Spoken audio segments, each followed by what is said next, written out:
ابو بصیر اسدی امام کے پاس بیٹھے ہیں، دروازے پہ دستک کی آواز آئی، غلام نے آ کے بتایا مولا ام خالد آئی، ام خالد بلائی گئی۔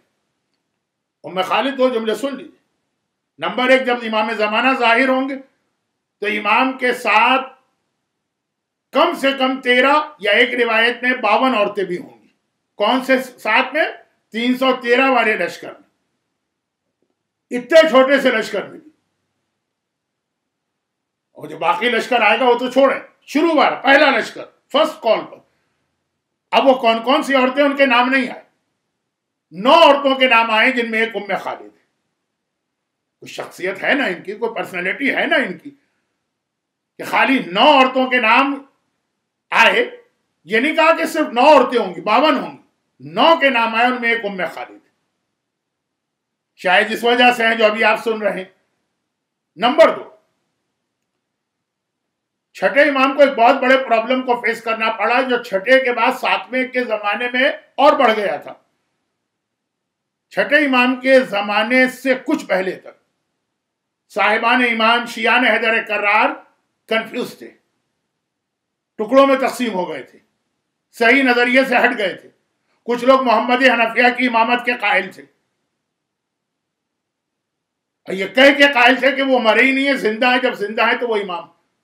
خود محمد حنفیہ کو حجر اسود کو گواہ بنانا پڑا، لیکن بعض لوگ پھر بھی نہیں مانے، اور کچھ لوگ جناب زید شہید کی امامت کے قائل تھے۔ بڑے بڑے موضوعات ہیں، اس مختصر سی گفتگو میں کیا بات کروں۔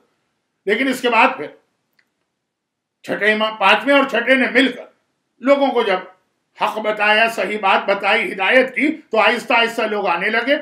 ام خالد بھی وہ تھی جو ٹھیک ٹھاک عقیدے پہ رہ کے پھر جناب زید کو امام سمجھنے لگی، جناب زید کو امام سمجھنے لگی تھی، لیکن اس کے بعد پھر دوبارہ واپس آ گئی دین حق پر۔ آغاز اچھا، بیچ کا کچھ عرصہ، پھر اختتام اچھا۔ لیکن محبت اہل بیت کے جرم میں گورنر نے ان کا ہاتھ کٹوایا تھا۔ جب یہ امام سے مسئلہ پوچھنے آئی ہیں اس وقت ہاتھ کٹ چکا۔ دیکھیں اتنی قربانیاں محبت اہل بیت کے لیے۔ عورت یہ آتی ہیں اور آنے کے بعد اب دیکھیں یہ ہے ان کا لائف اسٹائل ایسا۔ اچھا خیر، واقعہ تو بہت مشہور۔ آنے کے بعد کہا کہ مولا میں بیمار ہوں، مدینے کے سارے ڈاکٹروں نے مجھ سے کہا ہے کہ اس بیماری کا ایک ہی علاج ہے، شراب پینا۔ امام نے کہا جب سب ڈاکٹرز ایک بات کہہ رہے ہیں میرے پاس کیوں آئی؟ ویسے امام شراب کے بارے میں بہت اسٹرکٹ تھے، لیکن جیسا کہ کل کے واقعے میں، کل کی مجلس میں نے کہا کہ بیچارے خزیمہ نے پیغمبر کا ساتھ دیا، پیغمبر الٹا اسی سے پوچھنے لگے، کیونکہ بتانا تھا کہ جذبہ کیا۔ یہ تو امام کے پاس آئی اور امام پوچھ رہے جب سارے ڈاکٹر ایک بات کہہ رہے ہیں تو میرے پاس کیوں آئی؟ آپ جاتے ہیں کسی عالم کے پاس وضو غسل سے ہٹ کے کوئی مسئلہ پوچھنے کے لیے؟ مکان کہاں بنانا، امیگریشن کہاں کر لینا، بچوں کو تعلیم کیا دلوانا، کاروبار کیا کرنا، تو جو دل چاہے خود کرے، اسے کیا تعلق کسی عالم کا؟ اس سے زیادہ تو ہم جانتے ہیں دنیا کو۔ تو امام نے کہا ڈاکٹر سے ایک بات کہہ رہے ہیں یہاں کیوں آئی؟ کہا مولا میں اپنا امام آپ کو مانتی ہوں، ان کو نہیں مانتی، یہ ہے شیعت۔ میں اپنا امام آپ کو مانتی ہوں، میں ان کو امام نہیں مانتی۔ میدان قیامت میں اللہ مجھ سے میرے ہر عمل کا جواب لے، نامہ اعمال کھلے۔ اگر آپ نے مجھے شراب کی اجازت دی اور میں نے پی لی اور خدا نے کہا تم نے فعل حرام کیوں کیا، زندگی اتنی پیاری تھی، تو میں یہ نہ کہوں کہ ڈاکٹرز نے کہا تھا، میں کہوں میرے امام نے کہا۔ اور اگر میں شراب نہ پیوں، آپ منع کر دیں، میں نہ پیوں، مر جاؤں، خدا کہے خودکشی کر لی تم نے، میں یہ نہ کہوں کہ میرا دل نہیں مانتا شراب پینے کو، دل کیا چیز ہوتی ہے، میں کہوں میرے امام نے منع کیا۔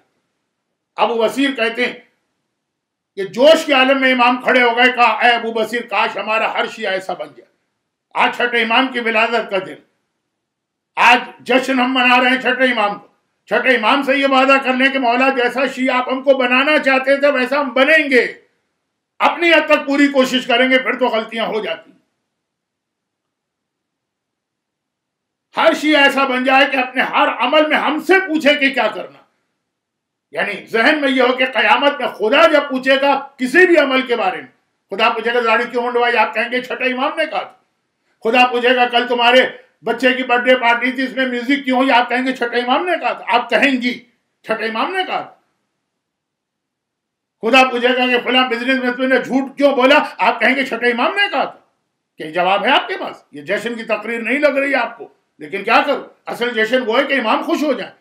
امام اس مومنہ سے خوش ہوئے، کھڑے ہو گئے، جوش میں کہا کہ ہر شیعہ ایسا بن جائے، ایسا شیعہ امام بنانا چاہتے. اب یہاں وہ بات آئیے، یہ تو میں ہمیشہ پڑھتا رہتا ہوں، وہ بات میں کہوں جو اس سے پہلے میں کہہ رہا تھا ملاؤں.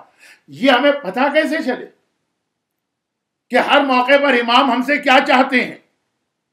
یہ تو بات ہو گئی کہ ٹھیک ہے ایسا شیعہ بن جاؤ کہ جو کام کرو یہ دیکھو امام کیا کہہ رہے ہیں، برتھ ڈے پارٹی بچے کی امام کیا کہہ رہے ہیں، بزنس امام کیا کہہ رہے ہیں، امیگریشن امام کیا کہہ رہے ہیں، سفر امام کیا کہہ رہے ہیں، تعلیم امام کیا کہہ رہے ہیں، جاب امام کیا کہہ رہے ہیں. ٹھیک ہے ہونا ایسے ہی، لیکن پتہ کیسے چلے گا کہ امام کیا کہہ رہے ہیں؟ اس کے لیے ہم کو وہ علم لینا پڑے گا جو امام ساری زندگی دیتے رہے. اسی کو دوسرے الفاظ میں آج کل اجتہاد و تقلید کہا جاتا ہے، لیکن اجتہاد تقلید تک تو آدمی اس وقت جائے جب اس کی اہمیت کو سمجھے.